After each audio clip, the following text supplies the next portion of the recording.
This is my Jolt converted to a BB gun. Did is took a pen tube out of a cheap pen, two darts, duct taped it in. I also took a lot of rubber band duct tape so it can increase the power and the compression of spring. And listen to this. Sounds powerful.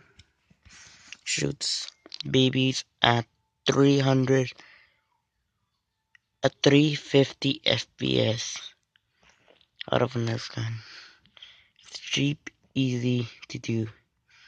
I hope you like my homemade Nerf, my homemade airsoft gun.